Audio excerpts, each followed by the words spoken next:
Our next presenter is from Naval Surface Warfare Center here in Corona Division, and the technology is laser-based air biosensor for drones. And I'll let you introduce yourself. Thank you so much for joining us. I really appreciate that. Can I have? So my name is Subrata Sanyal. I'm the Chief Scientist of Measurement Science and Engineering Department at Naval Surface Warfare Center, Corona, which is right here 4 miles away from here. So the technology that I'm going to present today is a patent-pending Navy technology, which has been provisionally patented only recently, a month back, a few weeks back actually. So this is the work that I had the opportunity to work with Professor Kin C. Ng. He's from the chemistry department of Fresno State. I had him, I was the mentor of Professor Ng for last 2 summers. Whereby he uses the Office of Naval Research summer faculty sabbatical fellowship, and he came to Naval Surface Warfare Center Corona, and we did the research together and came up with this particular invention. Just wanted to make sure that since I'm a federal government employee, the views that I'm sharing with you guys is entirely mine and should not be considered as US government. So as you can see in the first 1 or 2 slides, I will just tell you what the problem is that I'm trying to solve. And you know, CBNRE, this is a word that has become ubiquitous in nature right now. Actually, chemical, biological, nuclear, radiological, and explosives. That's what it means.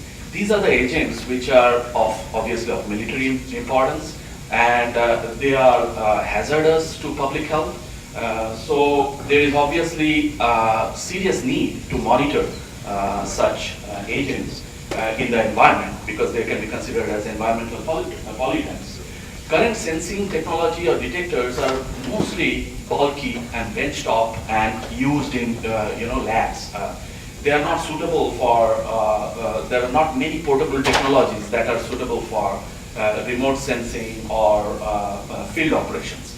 So given that, this is a background, I know you cannot read this. There has been some market research done by Mr. Jose Vasquez. He was the then director of the first responder technologies at Department of Homeland Security. In April 2014, he came up with a market research where he actually interviewed the first responders and scientists who are working on first responder technologies to come up with what is called a report, Project Responder 4 or PR4, in which he has a methodology of looking into the current capabilities of these first responder technologies and what are the different capabilities that are needed. He conveys in that report that the current technologies are, they lack the features that are needed for an ideal biosensors and things like that. So this is the background. These are the different capability priorities that he has mentioned in that report, which I would like to solve actually with the technology that I'm going to propose. This is again in a couple of slides. I'll tell you the background. Drone or UAV, unmanned aerial vehicles. Mostly they are equipped with camera, as you all know. So drone camera technology is fairly well developed right now.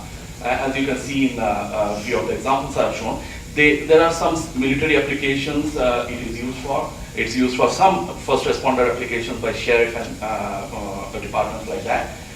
US Army actually is planning to equip its soldiers by 2018 with miniature drones for military surveillance purposes. And the control technology that these drones operate with could be either software control, video control, or it could be joystick control. And you can see that with the toy drones, such technologies are also fairly well developed. They are so well developed that these drones can actually steer through obstacles without hitting the obstacles. It can actually steer through the forest, it can sail on water, things like that. So much so that future domestic supply and medical supply has been planned. Amazon, Google, and so many other companies, Domino's Pizza, they are actually working and doing the research on home delivery of their thing. So now, let's talk about the problem solution. I'm going to give you an innovative approach first, and then my invention, whereby I'm going to solve this problem. I hope to solve this problem. So the approach is, with this current sensor, with this current drone technology, which is equipped with GPS and say camera, just put on a sensor. That's what my novel approach is. That sensor could be, that sensor could be, sorry about that. Can you help me go back? Can you help me go back a few? Yeah, here. So this sensor actually could be either a chemical sensor, biological sensor, or a sensor which can sense physical objects like spores, pollens, and things like that, or a combination thereof. So my technology is actually sensor camera drone technology. Just imagine a situation in a safe environment of a control room. The first responders are sitting and just playing with joysticks, and being able to direct such a drone with a sensor, a GPS and camera, still camera, video camera, and goes onto the real incident that is unfolding of some hazardous, which can kill people. You don't need to go to put the first responder at that harm's way. It can get the real time. These sensors can actually sense these different man-made or artificial, natural pollutants, or say different kind of hazardous element like chemical, biomolecule, biocells, or you name it, you have it in this. Aerosols, nanoparticles, a different kind of particles. And since it can be instantly sensed, it can be via remote control, via real-time monitoring. You can send this information instantly to the first responder, and they can immediately take the remedial action. So that's the idea here. And depending on the kind of sensor that you would use, the kind of situation where you would use this, the size of this could be like less than few inches to few feet in one dimension. It could be less than an ounce to several tens of pounds. It can operate in zero level, in the sea level, or it can go to hundreds of feet if you wish. And it can operate for minutes to days to more than that, depending on the storage that it has, battery and all that. That's another technology which has increased very well recently. So with this, what I see is the need for developing new sensors. That's the hurdle right now.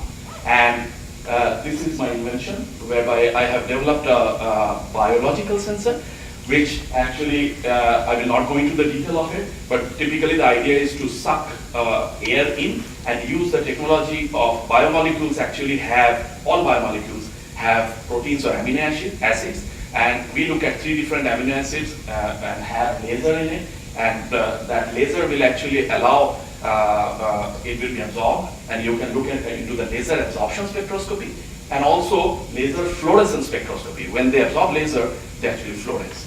Okay, so these are the 2 different technologies I have here. It's a simplistic diagram. If you're interested, we can talk about it. This is a sensor which actually would be able to sense the biological hazardous material, and putting that on the top of it. These are different novelties we have. I will actually, we can open it for discussion. That's what you want, and we can then go into the superiority one once you have questions. Yeah, Thank you so much. Sure. So, and round of applause for this demo. Make sure this is on. This is on. Doesn't sound like it.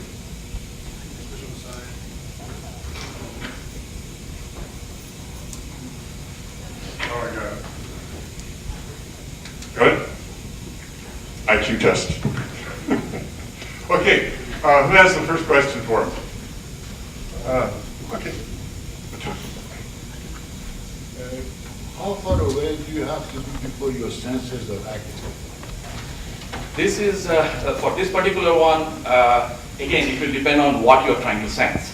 But as it is doing directly from air, So it doesn't matter where you are, if you need to go close or if you need to be higher, it depends on, again, if you're sensing some fumes, which goes higher up, you can sense up there. It completely, if you want to go close approach, you can with this, because no human being is there, it's a UAV.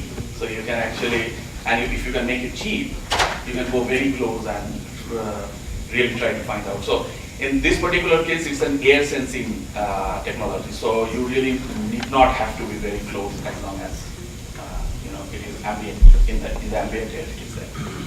Great, thank you. Next question. Okay. Yes, sir. Talking about the laser sensor. Sure. Can this technology be re-engineered for personal use, let's say uniforms? And can it be adapted to detect all known elements? Very good question. Actually, we have 2 more patents on that. That is something in the process, so I will not be able to talk about in detail. But yes, short answer to that question is yes. Thank you. So you're actually collecting a sample of air inside a chamber in the drone, or are you actually shining laser out into the open area and then collecting the information in the open air? The biosensor is on the drone, and it has a quartz tube, and it has an air inlet and air outlet. There is a pump which is sucking the air, and in that air would be biomolecules, and you have inside that quartz tube the laser going through, and there is a sensor for absorption, there is a sensor for fluorescence. So it's a double assurance actually. In fact, at this point I wanted to tell you, because this is such a platform, there has been only recently, less than 4 months back, the FAA actually relaxed the rules in US. US is the first country in which that relaxation was done. Previously you wanted to have, the operator has to go through pilot training and they have to pass that exam for operating a drone. Now they don't. Now you have to be 16 years or older, have a TSA background clearance, and you have to be able to take a drone operator certification in every 2 years. You are all set. So given that, and there are some rules that are there, you cannot fly any higher than 400 feet, but under 400 feet in the daytime you can fly as long as it is on the line of sight, and in the night time it can be again below 400 feet, less than 55 pound weight, and it should be having lights that is visible from 3 miles away. You are all set. So there is going to be an open market right now for drones, and there is a forecast that $82 billion of market is going to be opening recently, economic impact, in 10 years, once FAA really starts this, and 100,000 new jobs are going to be created. Yes, Thank you. So could you describe what you used as a proof of concept and what the false positive and false negative rates were with that? We are right now working on the proof of concept / prototype, actually, and we are looking for partnership. Commercialization partnership, what we are right now doing is in the labs of Corona, but we wanted more funding to come into it and really do good RDT&E, research, development, test and evaluation of this technique. So it is just started, and I would welcome any commercial partner to talk to Ms. Jennifer Stewart, who's our technology transfer personnel, and we would like to really work with, whether it is university, commercial industry, or because we are a DoD organization, we could work with any of you. We can have a partnership agreement, and we can figure out how we do the technology transfer so that you can license it, you can market it, you can gain the money that is there to gain. So you're welcome. Excellent. Any other questions? Right here. Oh, okay. Stand. You're making this work tonight.